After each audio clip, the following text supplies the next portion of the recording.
Welcome to Technoport Automobility Talks. I'm Antonio da Palma Ferramacho, an electromechanical engineer with a strong background in the automotive industry. In this podcast series, I invite you to join us as we explore the latest development shaping the future of mobility. From breaking automotive news to evolving market trends, emerging technologies and industry insights, we'll be breaking things down in a clear and engaging way. Whether you're an expert or simply curious about where mobility is heading, tune in, stay informed, and be part of the conversation driving the future of automotive. Let's get started.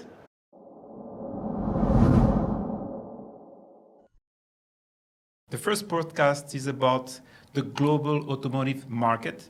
Are we at a turning point between electrification, the Chinese invasion, and what is the reality? But before starting this podcast, I want to introduce my guests. Today I have two guests. We have Jerry Wagner, who is the spokesperson of the House of Automobile, former leasing company CEO. Hello. Hi. Hi. And then we have as well Jean Kerschen, former leasing company CEO and as well director of different car dealerships in Luxembourg. Right. Hello. As a first question, what today defines the global automotive market? Do you think it's we are at the technological revolution, or is it more a political project, or we are just in survival mode? Yeah, I guess it's really a technological change that we are experiencing right now. Before we had engines, we had engineers who worked on engines to improve efficiency and mostly to improve the power what they could take out of this mechanical engine. Now, due also to political pressure and also environment thinking, it's going to electric cars. On the electric car, the challenge is totally different. When before we had engineers working on engines, now you have more software engineers working on software, and the engine itself it's not in the focus anymore because the electrical engine is quite simple. It's not very complicated, but what is more complicated is more the software part of it. And also the battery part. And the battery, yeah. And then you have resources you need to find in China mostly, which is a bit of a problem, and to really have engineers working on batteries nowadays, and to have software. That's a big change in it. It is indeed. You, Jean? On my side, I agree with most of what Jerry said. For me, the market is uncertain about the future. People don't know what to choose because the evolution of the electric engines is very quick, the batteries and so on. And people are afraid to take a decision. And you can see that in France, for instance, where the average age of the cars increased to 12 years now. Because first of all, it's a question of money. And secondly, it's a question of where should we go from now? If I remember, in the 90s, everything was petrol cars, not diesel. And due to taxes changes, we passed in the 90s, I remember, 1990, we passed to diesel cars because of the tax was more interesting and the consumption was lower on diesel cars. And they were not really good at the time. In between, they have increased. A diesel now is not a diesel like 30 or 40 years ago. So that's, for me, the big issue to convince the people about the future. Okay, this is going to be one of the topics we're going to touch. So sorry, you're already bringing a lot of points, but indeed, we are through a lot of changes, and it's quite interesting to be able to witness that because we are old enough to remember all these steps that happened in the past. I'm going to go a bit closer to the topic. I don't know if you both had the chance to go to the Brussels Auto Show this year in January, but when I was going through the show and the different stands and brands, it looked like the electrification is no more the future. It is already there. And basically almost every new model was electric or at least hybrid, and we didn't see any more pure internal combustion engines coming as a new model. So my question here is, do you think that we are still at the cross point, or it's already a no return, we are going to go full electric or hybrid and full electric in the future? For me, it's still a good question, because electrification is there. The future is with electric, but doesn't mean it's only electric. And one doesn't fit all. Everybody has got different usage of a car. Yeah. And depending on the usage, an electric car is really great and fine. For other people driving a lot, or people living in apartments, or people not able to charge at work or at home, it's an issue. So, of course, if you look at the display of and the disponibility of electric cars, it's a lot more than it used to be even 2 or 3 years ago. But it's not the only solution. We have to look further and wait a bit, because evolution, especially on batteries, is huge. Mm-hmm. We read recently that some cars are doing 1,000 kilometers with a battery. With a battery, with a load. So and it's going to increase. So for the moment, we are still waiting for the ideal car that could fit most of the people. Yeah. And that's not the case today. Yeah, it's true. The technology is going fast, but it's still improving. And maybe there is this situation where people say, okay, if I wait a bit more, then I'll get a better one. So maybe that's that for some people. But for other people, they can already live very easily with an electric car today, because they are in the right environment, with the right setup. Like they can charge at home, at the office, and so forth. What do you think, Jerry? No, I completely agree. The technology is already there. It arrived, and it is also here to stay. I think electric cars will not go away anymore. There will be the very majority of cars in the future, and they're increasing each year. And they have a lot of advantages. I mean, I like combustion engine cars. I like them really for the technology and everything. But it's much more comfortable to drive an electric car. It's the power you have even with smaller cars is really amazing, and the comfort driving it is just great. So I guess if it was the other way around, if everybody had electric cars and should move to combustion engine cars, nobody would do it. They would say, "You're crazy. Why should I go into such a car?" But that's the other way around, and people don't like the change too much. But they will come, and you notice there's a lot of people which 2-3 years ago said never electric car. They start now to think, maybe at least for some journeys I will take it, and at the end they will also take it for the other ones. But I agree completely with Jean.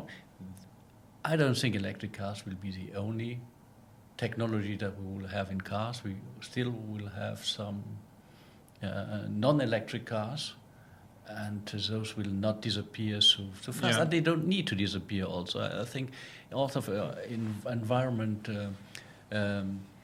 issues, it's if we can reduce thermic cars to a minimum, then we have already done a big effort, and that helps a lot. That's a good it doesn't bridge. need to be 100%, in my opinion. And that's a very good bridge to my next question, because it's about the EU Commission rule for 2035, which was up until last December 100% electric cars, or let's say zero CO2 emission tailpipe, which means basically electric cars in 2035.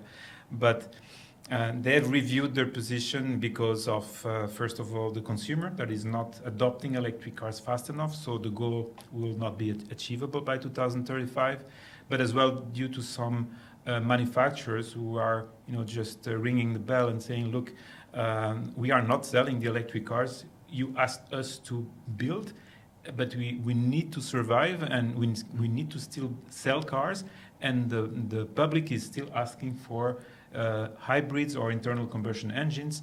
And due to that, so now the EU Commission has revised its position, is no longer 100% electric cars by 2035, but they open the door and say, okay, 10% of these cars can not be fully electric, but they need to not emit more than, I think it's 10% of the emissions of 2021. Exactly. And I think, you tell me what you think about it. My understanding is that it will be for some niche applications, or maybe for people that don't want to drive electric. It is their right. And maybe cars for heavy duty towing, or even sports cars that could run on hybrid or eventually e-fuels, which will reduce the impact. What do you think, John? For me, I think that the choice of 2035 was a political choice, and by parties and a few technocrats. If there would have been a vote of the EU members, people living in Europe, I'm sure that it wouldn't have gone through like that. Yeah. So the fact that there is a little change, of course, they realize that a lot of big companies are having big difficulties, first of all, to sell their cars, and secondly, their profit is going down quickly, and they are all firing people because there's not enough demand. If you look around, views of parkings of electric cars standing around in Europe and on the harbors and so on, you get a shock. And it's not for nothing that we saw that at the festival, the Auto Festival in Luxembourg, the discounts that were made on electric cars. I will not, as I was told, I should be politically correct. I will not tell the brand, but a mid-size car, station wagon, electric, 75,000 euros, a 32% discount to come to 45,000.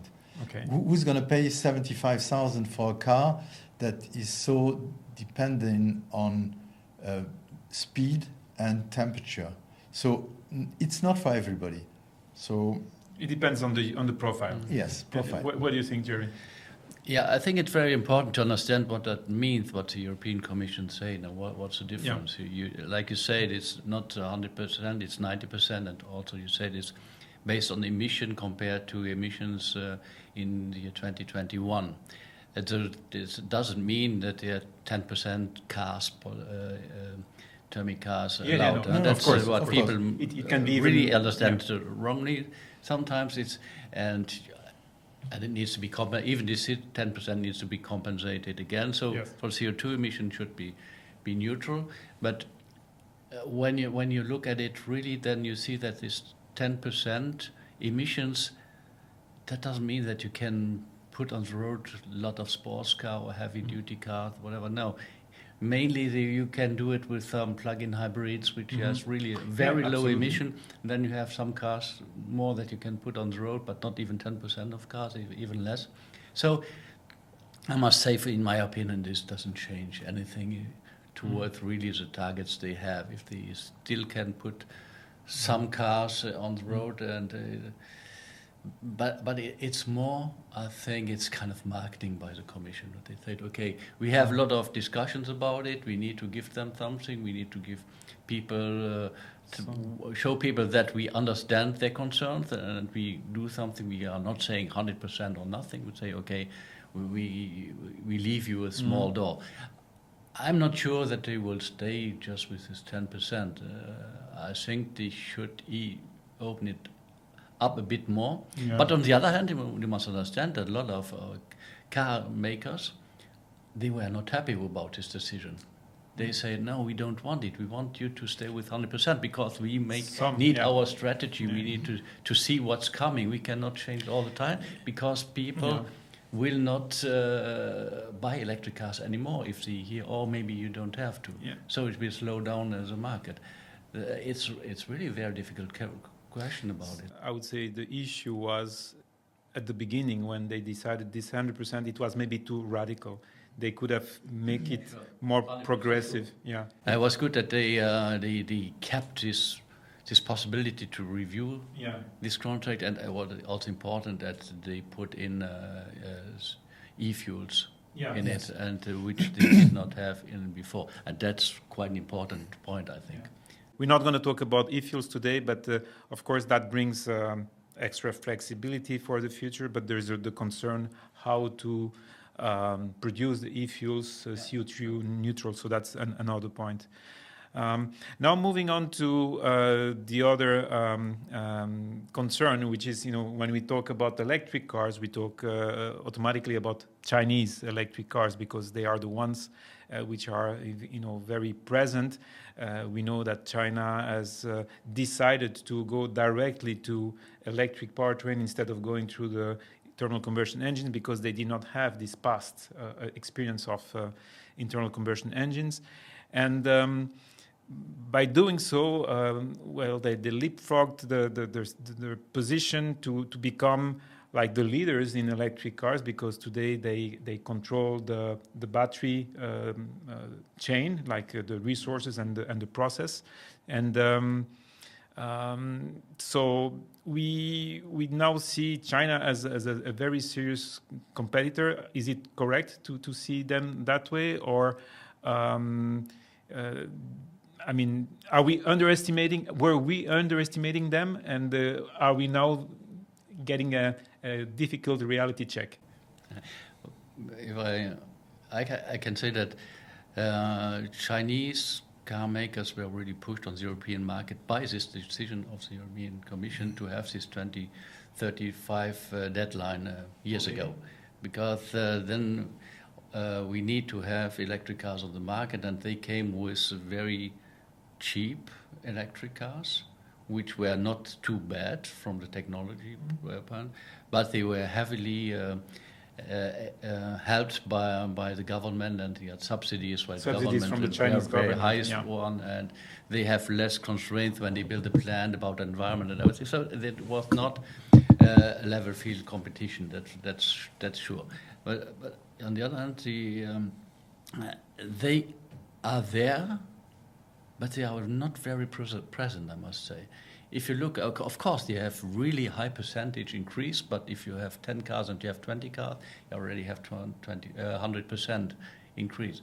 But it's not, they have not a very high market share. For now, yeah. If you look at Luxembourg, for now, yeah, but it's not increasing like it should.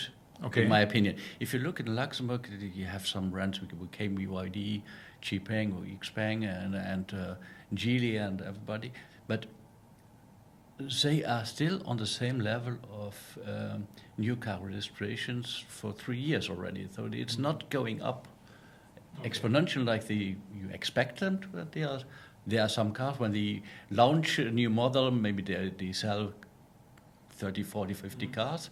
But then it's staying on the level, so they are not really having a big impact on the market yet. And what's interesting also to look at is that the Chinese cars are not exclusively electric. If you look at them, they are around 40% of the Chinese cars on the Luxembourg market which are not electric. It's not that they are all electric. Plug-in hybrids, I think. Plug-in hybrid. For me, the problem is a lot older than with the electric cars. It's that at the time, China was used by every manufacturer to reduce the costs of labor. And in China, you had to have a joint venture with companies, and they didn't have to have the cost of developments of the cars, because they just copied everything to start with. Because we had to open the books for them. Absolutely, because they had to be partner and to build the cars. So they had everything on the table. And they said, okay, we've got that without investing much. So let's do something different. And as Jerry said, when the Commission decided 2035, they concentrated on electric cars. So they started to purchase the mines in Africa and everywhere to be able to supply their own companies and make batteries company that today 80% of the batteries are coming from China. So the problem is a lot older than just with electric cars.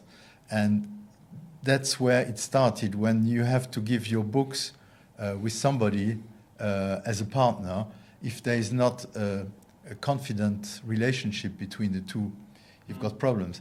And one must say that at the time, the first Chinese cars that were on the market, not even electric, were really bad.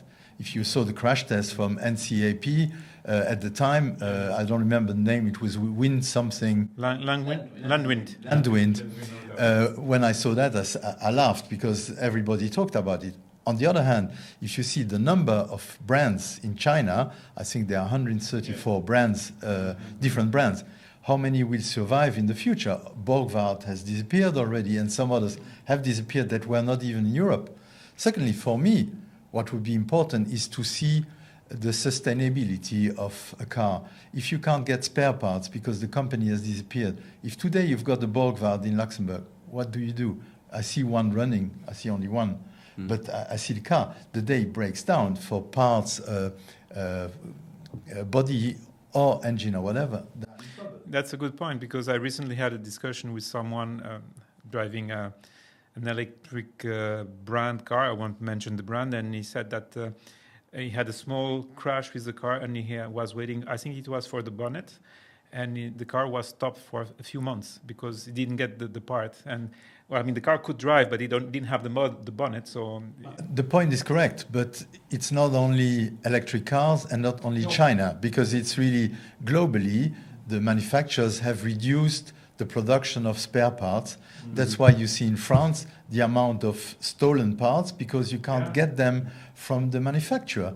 But for me, it's more not today or 2 weeks to wait 3 weeks or 2 months for a door or a bonnet. It's simply in the future, if you've got a car where no spare parts are built, you can bury it in your garden afterwards. And that's really a problem for me. And this will not change so fast, because you need to have a network in Europe for different brands. Some people, like BYD, the biggest one, to name it, it's starting to build one, but all the other brands of this 130 brands, they cannot afford to have a network here. So maybe 1, 2, 3 brands the Chinese brand might survive if they are big enough. But for the rest, it will be very difficult for them to conquer the market. Yeah, I see what you say, because obviously we have brands like you mentioned, BYD, MG, Xpeng. So these brands, Omoda, these brands are, I think they will make it because they are high level brands. They can compete in terms of quality with European OEMs, manufacturers, but as you said, the small brands, it will take them longer. And it's too costly for them. Yeah. So, And they have a lot of trouble already today in China themselves. Yeah, I heard recently that even BYD is facing some serious problems. So it is not that everything is easy for Chinese. So everybody is competing, and talking about that. We can see that Western or let's say non-Chinese, because as well it applies to Japanese brands as well, and Korean brand. They, when going through auto shows, we can see that these brands or groups are sharing platforms, are sharing models. Like, I was very surprised to see a brand that I was not expecting, like Mitsubishi is actually selling Renaults that are slightly modified in terms of the cosmetics, but this applies to VW, of course, because all their brands, and Stellantis, they share their platforms, they share their engines. And the other thing I was as well surprised was to see on the Japanese side, we see Toyota that is collaborating with Mazda, with Suzuki, with even Subaru. So it is something that I have the impression that these legacy brands are trying to team up to resist to the new, let's say, environment, which is quite challenging because of the different powertrains, the electrification. We don't see that yet in the Chinese because they are emerging. So is that as well your impression, that survival will come through? Yes, it need to have a lot of innovation in very short time now. And if everybody is just working in his own kitchen to develop something, it will take too much time and too much money. And that's a big problem. And building or conceiving a platform for a car is something that's very expensive. Yeah. And once you have one, then you want to use it also. Yeah. And that's why it makes a lot of sense for them to work together with other brands. Yeah, you're right, because if I'm not wrong, the tooling for the platforms is the most expensive tooling for a manufacturer. So because they use big presses to build that, and so they need to amortize the cost of this tooling. But it makes sense to share platforms and parts and engines. It makes sense. But you see the cars today, they lack of personality. If you see different... Visually, you mean? Visually. Ah, okay. Yeah, Visually. sure. Because underneath, most of people don't know what's inside. If you ask 90% of the people, they don't know where if the engine is coming from A or B or C or whatever. But if I look at electric cars especially, for me, there is such a lack of personality, except one or two exceptions. They don't look good in my taste. Of course, some people like because it. they are electric? Or? No, because they don't look well. They don't look good. So you mean And that you electric cars have their own look, or? No, not only electric cars, but I think in general, Yes. because cars are just look alike. I'm not able anymore to tell the difference between a lot of different models. Same for me. Because they are, if I don't see the logo, the logo on it, I'm lost most of the time, because they are really the same cars. Yeah, and we were super specialists of all brands Yeah. Yes. before. And today you walk in the streets, what is that? Is that a Smart, or is that a Xipeng, or is that a Mazda, or whatever? It's very difficult to... And why do you think this is happening? Is it... It's because the personality reduces the market. If a car is too special, too polarizing? it will not speak to enough people. Okay. Yeah, and also there are some technological reasons also, because when they share same platforms, often they have more or less same look, and it's also about aerodynamics. And the taste of the people, that they don't, like Jean said, they don't want to change too much because you can polarize. Also, you have brands which make a lot of a good market with it. Like you have started with the Mini at the time, and you have Renault 5 or even now Renault 4, which they bring again. And those type of cars, they have a lot of success because they are different. Yeah.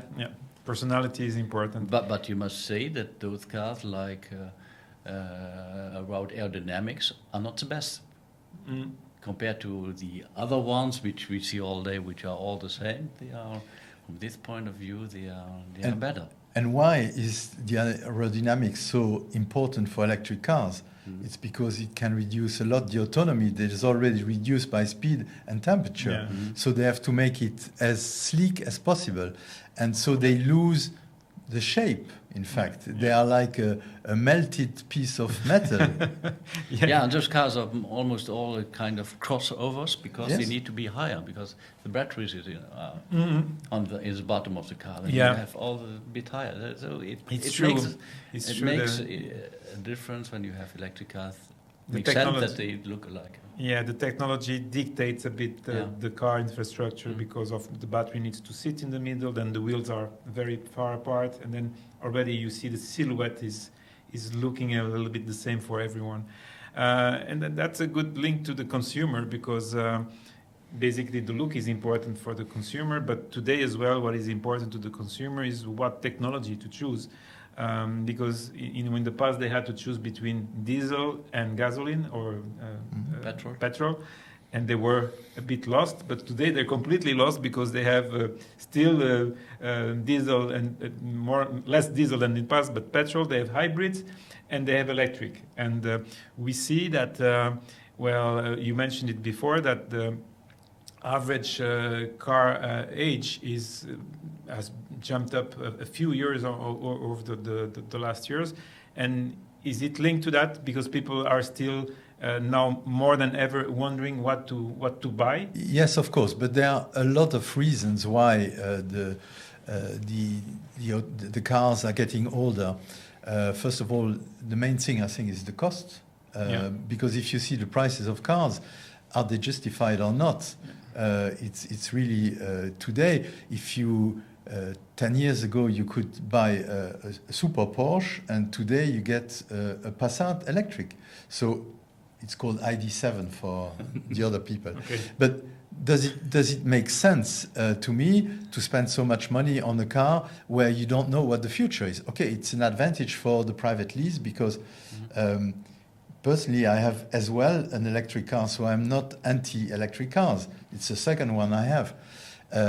But I will never buy that car. I would only lease it because the evolution in 3 or 4 years, the average where I keep my cars in this kind of bracket, let's say, is evolving too fast, and I don't want to be the one that believed in a company or in politics to invest so much money. So at the moment, yeah, that's basically what we see sorry, Jerry, maybe you can comment, but what we see in Luxembourg is that electric cars are driven, well, by B2B, but as well on private lease, because this is a very good formula, especially because Luxembourg still has incentives to buy new electric cars. And the private lease is really the ideal formula for a private person that doesn't want to risk investing in a car that he doesn't know how much is going to be sold in 3-4 years from now. Yeah, that's a big problem with electric cars. Buying a car, especially the higher value cars, bigger ones. Yeah. That's really, you should not do it because you don't know what you do with the car afterwards. If you say, yeah, you can also today buy an electric car and keep it 10 years. That's not a problem. Batteries are in better shape than we expected. Everybody expected them to be after a couple of years or 5-6 years. So you can do it, but then you have really no car because you have 200 to 300 kilometers autonomy, and new cars they will have 1,000. So yeah, you will not want to be stuck with that car anymore. So private lease is really perfect for it, and you see it also that 60 to 70% of cars in private lease are electric cars. And then you have no worries. You take the car, you know what you pay for per month, and after 3 or 4 years, you're back and take another one. Yes, but then what happens to these electric cars? That's another point. I just had something to add to what leasing companies, how they going to survive?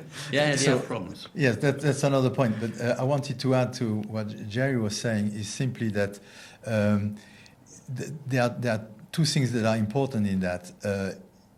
The depreciation of the car, we are from the leasing companies who all our life we have been calculating a leasing price per month based on the purchase and the residual value. Today it's almost impossible to do because there's such differences between what we knew before and we know today. And if we talk about leasing, private lease, it's not because we are coming from leasing companies, but honestly, it's the only way that makes sense to an electric car today. And I think we are not going to say how much the leasing companies are losing per car for the moment because people would be shocked. But knowing that internally, my car is on private lease, the electric one. So it makes absolutely sense because there are two things. First, the prices are too high. There's no market for new cars or not enough market. So on the second-hand market, the prices are too high to justify.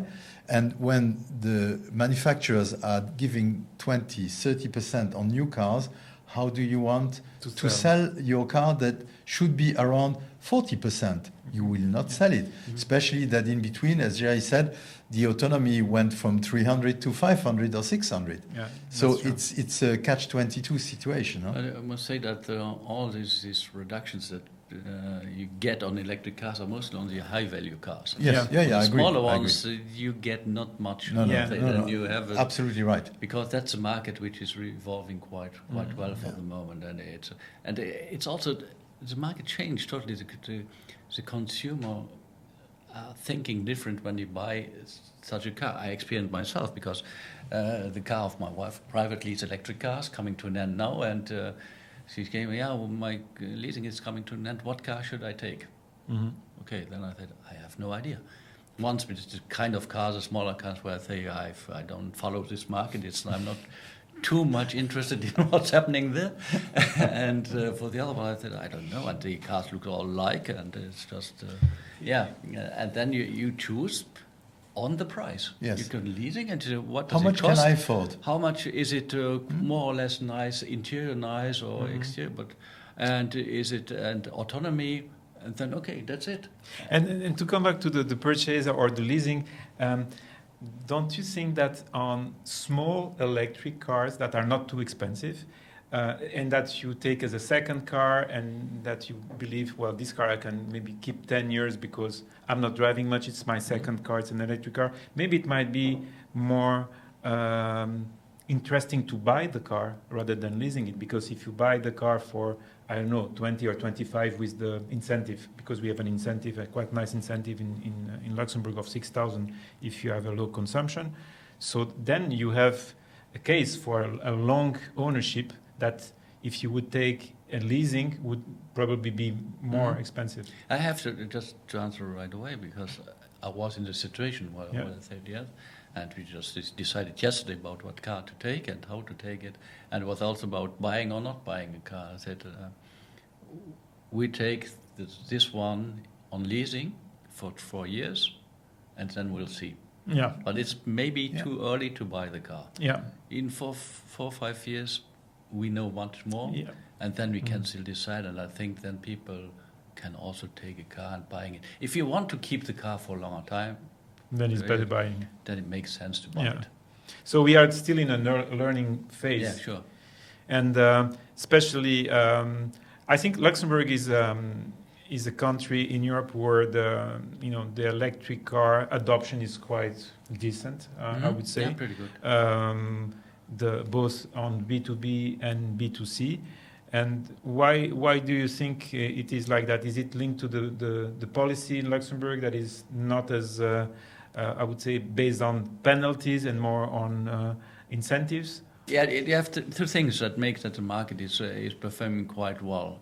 It's I think it's very much linked also to the company car market. Okay. Yes. Because in company cars, electric cars were pushed. Companies were pushing and saying, okay, we have car policy, we want to be clean, you have to clean. And even leasing companies are making sometimes prices which are almost stupid. Because they estimate values which are not a topic, but they were also pushed by the group and saying, now we have to push, we need to have electric cars on the market. And the manufacturers. Everybody's pushing. Well. So especially in company cars, and people said, okay, and also taxation Luxembourg linked to electric cars, much more interesting than petrol cars. And so people were slowly saying, okay, then I have to take a car, then I take it. And we made from the House of Automotive, by some months ago, you were there, the survey about the market and also in electric cars and how they use it, and they said that almost nobody who has today an electric car will change back to petrol or diesel car. Almost nobody. You see sometimes in company cars, because they were forced to have it, but for private lease and everything, they say, no, I will stay with it. That's good. So once you have it, you're fine. And that's what needed to people in Luxembourg. With company cars, they were much more pushed to it, and then they adopted it quite easily. So they have experience, and maybe say to their partner, second car, we can also have an electric car, or even if I don't have a company car, we can have electric cars. And the second point, which is also very important, is of course the state aids which we get. Incentives, 6,000 euro. That's quite a lot of money, especially compared to other countries where you don't get anything. Germany started now again to give bit something, but not very much, and so Luxembourg is a very privileged situation for this. That's why we have a high percentage already today in the park. As well for the private market, I come back to my idea is that there are more cars in Luxembourg per person than in many other countries. So what is the household that doesn't have minimum 2 cars? For different reasons. But if you look at your neighbors when they've got kids that are 18 or 20, they go to university, then you've got 4 or 5 cars in the household. How many countries do have that? So, of course, the electric car will be a penetration, but mainly by the subsidies of the states and the advantage in kind. There is so much difference. It's multiplied by 4. So the risk is... For the B2B. For the B2B. So the risk is that in the future, a lot of companies might say, well, we are going to give cash for cars. And you won't have the possibility for the leasing companies to have such market penetration. Because today, it's roughly 50% of the new cars are registered as leasing companies. half of the working population are foreigners, so Belgium, France, and Belgium. If these people that have more difficulties to fill up their cars at home longer distance, because some people come from 100 kilometers to work to Luxembourg, there might be a change in the future that it's going to reduce the penetration of this kind of people that don't have this possibility. They will take cash for cars. On the other hand, they will buy second-hand cars in their country, not new cars in Luxembourg. You will lose the VAT, the insurance, the tires, the maintenance, except for the petrol or the electricity if needed. And that's not, and without forgetting that older cars have on a higher CO2 level, and the security level is lower. So all in all, the choices of the government to make such a difference between petrol and electric, for me, is not justified. And they are thinking about it, but they should take action on it. Yeah, we had, maybe it's not topic today, but we had a lot of discussion with different ministers, economy, finance and environment about this topic, where I said that the politic of the government today, since 1 year they have another invention in kind system, is just being in favor of combustion engine cars. It's not about electric cars, because people are going out of company car scheme. If they cash for cars, they take the money and they buy what they want, and it doesn't bring electric cars up what they expected. It's even going down. So I think it's a good conclusion, because I wanted to ask you as a last question, if you had one message to give to both industry leaders but as well policy makers listening to this podcast, what would you tell them so that we improve the situation both on the electrical car penetration, meaning CO2 reduction, but as well making sure that we continue to sell cars, that people want to buy cars? What I think is we're going in the right direction also with electric cars. The mindset is right also from policymakers. The only problem is that they are too much just saying you have to, and everything has to be, and they will. It's kind of dictatorship almost around electric cars, and that's not good, because people are just blocking and they think, no, I have my own opinion and do what I want, and if you force them too much, they will even do it less. It's like children, it's the same. I agree. So what I would say to policymaker, okay, be a bit more tolerant with it, go in that way, try to give more incentive instead of penalties.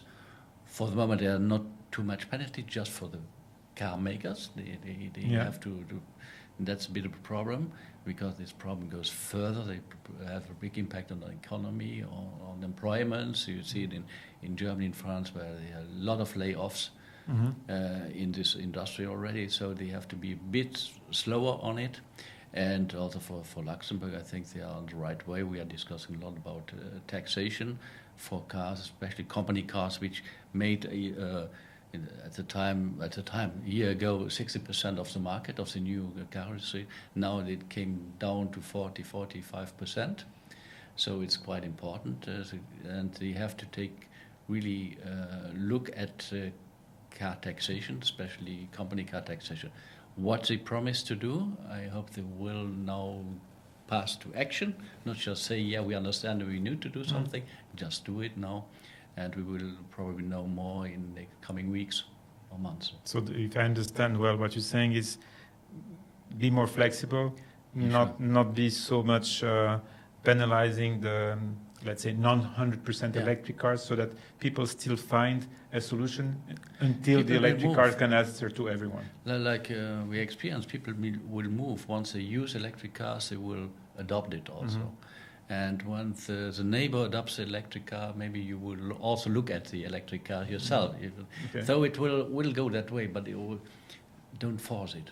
It will come, push it, but don't force it. Good. What do you Yeah, think, I John? agree totally with Jerry. It reminds me of the European Constitution for the vote. Mhm. I'm real European, and I voted against it for a simple reason. Yeah. It was you have to vote A, and where is the plan B? There is no plan B. So you block if you don't have the choice to do things Yeah. according to the usage, your personality or whatever, then you block and you don't want it. I refuse to be forced to do something. There are things you can agree on, but not to say, okay, you have to do it. There is no discussion. It's not a democracy anymore. And that disturbs me. I think it's a good conclusion. I as well think that we should always have the choice. Of course, we need to have, a mainstream roadmap where we want to go. Maybe, as we said before, we should not rush too much into one direction too quickly.